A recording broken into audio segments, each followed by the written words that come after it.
کیونکہ وہ اچھا لباس پہنتا تھا، اس کے جوتے بڑے اچھے ہوا کرتے تھے. کہنے لگا اللہ کے نبی ان الرجل يحب ان يكون ثوبه حسنا ونعله حسنا.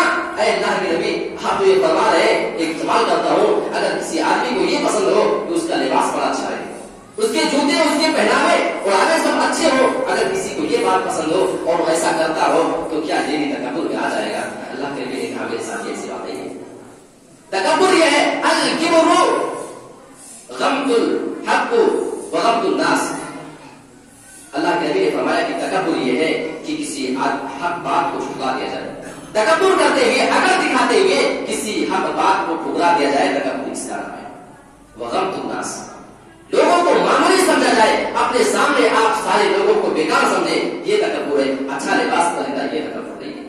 اچھی زینت اختیار کرنا یہ تکبر میں شامل نہیں ہے. یہ اللہ کے نبی صلی اللہ علیہ وسلم نے واضح کر دیا ہے. اگر ہم مسلمان اپنی زندگی کا آج جائزہ لیں تو حقیقت یہ ہے کہ ہم سارے مسلمان اس معاملے میں پھنسے نظر آتے ہیں. آئیے یہ دیکھ لیتے ہیں کہ تکبر کی قسمیں کتنی ہیں. کئی مختلف صورتوں کی تکبر ہوا کرتی ہے. اگر کوئی انسان اچھا لباس پہننا جائز ہے، لیکن اچھا لباس پہننے کے بعد اگر اس کے اندر عقل آ جائے، وہ سامنے والے کے لباس کو دیکھ کر اگر مذاق اڑاتا ہے، تب یہ تکبر ہے.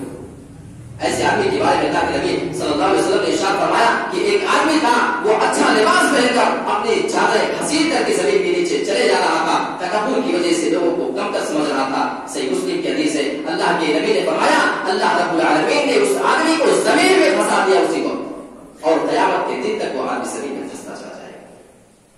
تکبر یہ بھی ہے کہ اپنے ٹخنے سے نیچے کوئی آدمی ازار کو پینٹ کو نیچے گھسیٹ کر نیچے. آج مسلمان سے پھنسے نظر آتے ہیں. اللہ کے نبی نے باقاعدہ اس کی وضاحت کی ہے. ثلاثۃ لا یکلمهم اللہ یوم القیامہ. تین قسم کے بد نصیب ہوں گے. کون؟ ہاں، وہ بد نصیب ہی ہوگا جسے اللہ رب العالمین قیامت کے دن پاک کرنا چاہے. جس کو اللہ رب العالمین اپنی نظر سے دیکھنا گوارا نہ کرے، پھر وہ بد نصیب ہی ہوگا. جس کو اللہ رب العالمین اپنے اس کے گناہوں سے پاک نہ کرے قیامت کے دن، اس سے بڑا بد نصیب کوئی نہیں ہوگا. میں اس کا ترجمہ اگر یوں کر دوں کہ تین قسم کے بد نصیب ایسے ہوں گے قیامت کے دن جن کو اللہ رب العالمین دیکھے گا نہیں، جن کی طرف ہم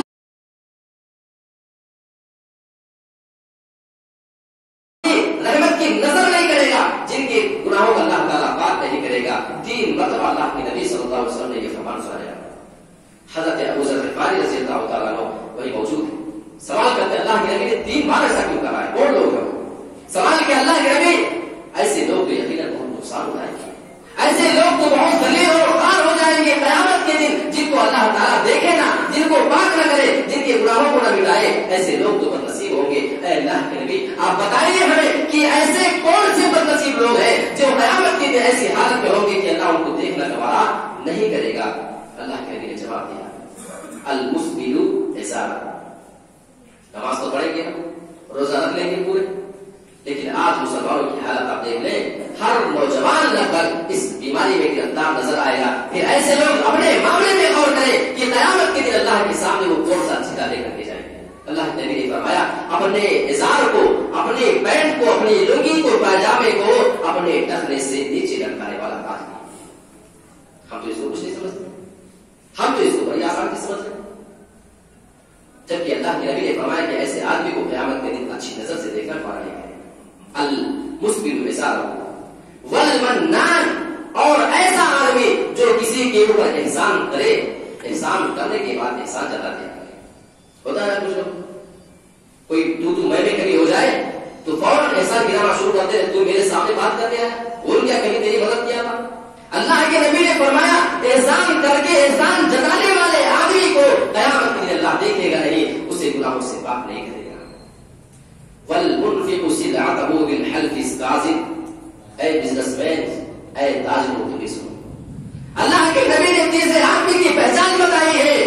ایسا بزنس مین، ایسا کاروباری آدمی جو اپنے خراب سامان کو جھوٹی قسم کھا کھا کر کے بیچا کرتا ہے، ایسے آدمی بھی اسی لسٹ میں شامل مانے جائیں گے. ان کو اللہ رب العالمین ان کے گناہوں سے پاک نہیں کرے گا.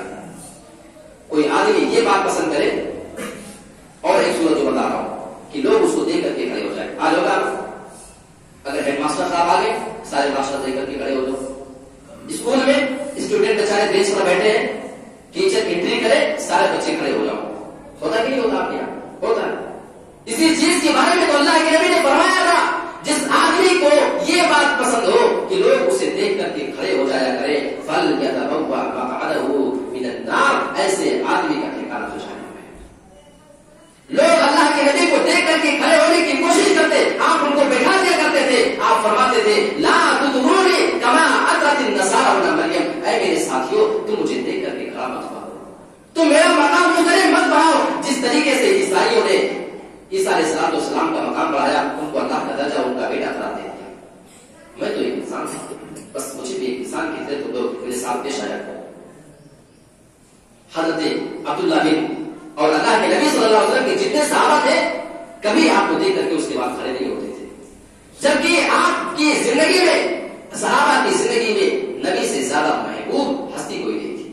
اللہ کی قسم، اپنے ماں باپ سے زیادہ، اپنے بال بچوں سے زیادہ، سارے خاندان سے زیادہ اگر انہیں کسی چیز سے محبت تھی تو وہ جناب محمد رسول اللہ صلی اللہ علیہ وسلم تھے. لیکن کبھی دیکھ کر کھڑے نہیں ہوتے تھے، احترام کرتے تھے، عزت کرتے تھے. اللہ کے نبی تشریف لاتے اندر سے ہی جایا کرتے تھے کہ اللہ کے نبی آ رہے، لیکن کھڑے نہیں ہوا کرتے تھے. آج ہوتا ہے نا، آفیسر صاحب بیٹھے ہوئے آؤ کھڑے ہو کر کے اسلامی بات، لوگ سوال کریں گے کہ مولانا صاحب کسی کو دیکھ کر کے کھڑے ہو کہ نہ کھڑے ہو، اب کھڑے ہونا ہے کہ نہیں ہونا ہے، یہ جواب آپ کو مل جائے گا.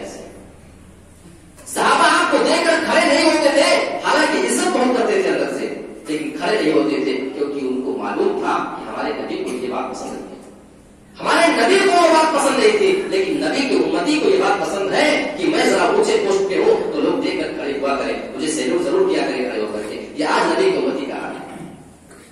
حضرت عبداللہ بن عمر رضی اللہ تعالیٰ عنہ اور حضرت عبداللہ بن عمرو بن عاص رضی اللہ تعالیٰ عنہ ایک بار بابا کے مقام پہ دونوں کی ملاقات ہوئی، کچھ دیکھ کر بات چیت ہوئی.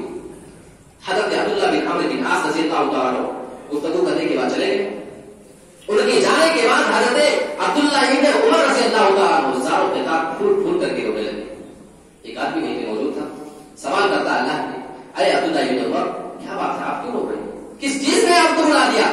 جواب دیتے ہیں کہ ابھی ابھی یہ میرے ساتھی جو میرے پاس کھڑے تھے عبداللہ بن عمرو بن عاص، مجھ سے ایک حدیث بیان کی ہے، میں اسی چیز کو سوچ سوچ کر کے ابھی تک رو رہا ہوں. حدیث کے الفاظ یہ اللہ کے نبی نے فرمایا ہے من کان فی قلبہ مثقال حبۃ من خردل، جس آدمی کے دل میں رائی کے دانے کے برابر بھی اگر گھمنڈ ہوگا، اس کے دل میں غرور ہوگا، کبہ اللہ فی بوجہہ فی النار، اللہ رب العالمین اس آدمی کو اس کے چہرے کے بل، اس کے پیشانے کے بل گھسیٹ کر کے جہنم کے اندر داخل کر دے گا. اسی بات کو جب سے سنا ہوگا رو رہا کہ میرے اندر کہیں کوئی تکبر تو نہیں، لیکن افسوس ہے کہ ہم قرآن کی کتنی آیتیں سنتے ہیں، جب تک بات بیان ہو، جب تک تو دل پہ اثر نکلے، اس کے بعد باہر شیطان اپنا کام دے گا. میرے پیارے ساتھیوں، تکبر ایک انسان کو زیب نہیں دیتا ہے. جو انسان جس کی پیدائش اس مٹی سے ہوئی ہے، جس مٹی کو ہم خود اپنے پیروں کے نیچے سے روک کر کے چلتے ہیں، اگر وہ اللہ کے اوپر تکبر کرے، رسول پر تکبر کرے، کسی بندے کو اگر وہ حقیر سمجھتا ہو، گرا ہوا اپنے نظر کے سامنے سمجھتا ہو، یہ اچھا نہیں لگتا ہے. اللہ رب العالمین تو قرآن میں بتایا انا خلقناکم من ذکر و انثی، بس ہم نے تو تمہیں ایک ہی مرد ایک ہی عورت سے پیدا کیا. ہاں کسی کو ہم نے زیادہ دے دیا، کسی کو کم، تو کیا اس کی بنا پہ تم تکبر کرو گے؟ اور اگر کوئی اور اللہ رب العالمین نے قرآن مجید کے اندر ایک دوسرے کا مذاق اڑانے سے منع کیا ہے، یقینا ان کو برم اٹھا کر دے. یا ایھا الذین آمنوا، یہاں ایمان والوں کو اللہ پکار رہا ہے جو اپنے آپ کو ایمان کا دعویدار مانتا ہے. سنیں، لا یسخر قوم من قوم، کوئی انسان کسی انسان کا مذاق نہ اڑائے، کوئی قوم کسی قوم کا مذاق نہ اڑائے. عسیٰ ان یکونوا خیرا منہم، تم کیا جانتے ہو، تم تو ظاہری اپنے دیکھ رہے ہو، تمہیں لگتا ہے کہ ہم اس سے بہتر ہیں. ہو سکتا ہے کہ جس کو تم اپنے سے کمتر اور گرا ہوا سمجھ رہے ہو، اللہ کہہ رہا ہے کہ ہو سکتا ہے کہ وہ تم سے اچھا ہو. ولا نساء من نساء، اسلام کا یہ رول ہے کہ اگر کوئی بات مردوں کو کہی جاتی ہے تو اس میں عورتیں بھی شامل ہوتی ہیں، لیکن اللہ تعالیٰ نے یہاں الگ سے عورت کا ذکر کر دیا ہے. کوئی بھی عورت کسی بھی عورت کا مذاق نہ اڑائے. عسیٰ ان یکن خیرا منہن، ہو سکتا ہے کہ جن عورتوں کا یہ عورتیں مذاق اڑائے، جن کو اپنے سے گرا ہوا اور کم تر سمجھے، وہ ان سے زیادہ بہتر ہو. اب سوال یہ پیدا ہوتا ہے کہ سارے حکم میں عورتیں شامل ہیں، قرآن کے غرض سے اللہ تعالیٰ نے یہاں پہ عورتوں کو بھی شامل کیا ہے، ان کا نام لے کر کے کیوں کہا ہے معلوم ہے؟ اس لیے کہ یہ بیماری سب سے زیادہ عورتوں میں پائی جاتی ہے. کسی کو زیادہ برا کرنا, کسی کے بارے میں نکتہ چینی کرنا, کسی کے بارے میں اپنی زبان کھولنا, یہ عورتوں کی زیادہ پہچان ہوتی ہے. مرد حضرات کام میں بزی ہوتے, ان کو اتنی فرصت نہیں ہوتی, لیکن عورتیں چار اکٹھا ہو جائیں تو کبھی ان کی زبان بند نہیں ہوگی, اور جب تک ان کی زبان چلے گی ایک دوسرے کی برائی میں چلے گی. یہ عورت کی خصوصیت ہوتی ہے. اللہ رب العالمین فرما رہا ہے وَلَا تَلْمِزُوا أَنفُسَكُمْ وَلَا تَنَابَزُوا بِالْأَلْقَابِ, تم کسی کو اس کے غلط لقب سے نہ پکارا کرو, کسی کی عیب جوئی نہ کیا کرو, آپس میں ایک دوسرے کو اس کے عیب کو پکار کر کے اس کو پکارا مت کرو, اس کے عیب کو ظاہر مت کیا کرو. یہ قرآن کی تعلیم ہے. لیکن ہم مسلمان آج قرآن کی حدیث سے بھی دور ہیں. آج ہم نبی کی اس حدیث سے بھی دور ہیں جس حدیث میں اللہ کے نبی صلی اللہ علیہ وسلم نے متکبر آدمی کو جہنم کی ہولناکی کا عذاب سنایا ہے. لیکن ہمیں یہ لگتا ہے کہ ہم اگر اپنی پرسنالٹی کے حساب سے نہیں رہیں گے, ہم اگر ہر لطف و خیروں کے سامنے اٹھیں گے اور بیٹھیں گے, ہر کسی کے یہاں دعوت پہ چلے جائیں گے, پھر تو ہمارا اس سوسائٹی میں ہماری عزت کیا رہ جائے گی. آج ہمیں اس بات کی فکر رہتی ہے. ہم اللہ رب العالمین سے دعا کرتے ہیں کہ جس طریقے سے قرآن اور حدیث ہمیں تکبر سے بچنے کی تعلیم دیتے ہیں, اللہ تعالیٰ تو ہمیں اس بات کی توفیق عطا فرما. ہم انسانوں کی کیا اوقات ہوئے بھائی. اللہ رب العالمین قرآن فرما رہا ہے کہ ہم نے تمہاری پیدائش منی کے اس معمولی سے قطرے سے کی. منی کا قطرہ, اس منی کے قطرے سے پیدا ہونے والا انسان, بعد میں اللہ رب العالمین نے آپ کے نصیب میں کچھ دیا ہے تو آپ دوسرے پہ تکبر کریں, پھر یہ آپ کی اس پیدائش کا مذاق ہے, آپ اس کا مذاق اڑا رہے ہیں. حقیقت یہ ہے کہ آپ کی پیدائش ایک معمولی چیز سے ہو رہی ہے, بڑے ہو کر کے آپ دوسرے کا مذاق اڑائیں. یقیناً یہ ایک بیوقوفی اور حماقت والی بات ہے. دنیا میں آپ کو کیا مل جائے گا, تکبر کر کے آپ کو کیا ملنے والا ہے, لیکن ہاں مرنے کے بعد آپ کو ضرور کچھ اس کے بدلے میں نقصان کے طور پہ ملنے والا ہے. اللہ رب العالمین ہم تمام مسلمان بھائیوں کو اس بات کی صحیح سمجھ عطا فرمائے کہ اپنے اندر سے تکبر, غرور, گھمنڈ, جو ایگو ہمارے اندر ہوتا ہے, ایگو, اس کو اللہ رب العالمین ہم سے دور کر دے, اور ہم تمام مسلمان بھائیوں کو ایک مجلس میں ایک ہو کر کے اٹھے بیٹھنے کی توفیق عطا فرمائے. کسی کے درمیان کوئی آپس میں بھید بھاؤ نہ ہو. مسجد میں آپ بیٹھے نا, اس بات کی تعلیم ہے کسی کے اندر کوئی فرق نہیں. ایک لائن میں امیر, غریب, چھوٹے بچے, بوڑھے, نوجوان, سارے لوگ بیٹھے. یہ ہمارے اسلام کی بہت پیاری تعلیم ہے. اللہ رب العالمین تو ہمیں کہی گئی باتوں کا سب سے پہلے مجھے اور اس کے بعد تمام لوگوں کا پیدا ہونے کی توفیق عطا فرما. اللہ العالمین ہمیں سے جو بیمار ہیں تو ان کی اس بیماری سے جلد از جلد شفا کاملہ عطا فرما. ان کی دواؤں میں تو شفا عطا فرما. جن کے ماں باپ اس دنیا سے جا چکے ہیں تو ان کے قبروں کو نور سے منور کر دے, اور ان کو مرنے کے بعد جو لوگ زندہ ہیں, جب تک یہ زندہ رہے اسلام پر زندہ رہے, اور مرنے کے بعد ان کا خاتمہ بالخیر و ایمان پر ہو. اور ہم تمام لوگوں کو مرنے کے بعد اللہ رب العالمین تو جنت الفردوس کے اندر اعلیٰ سے اعلیٰ مقام عطا فرما. آمین. وآخر دعوانا الحمد للہ رب العالمین والسلام علیکم.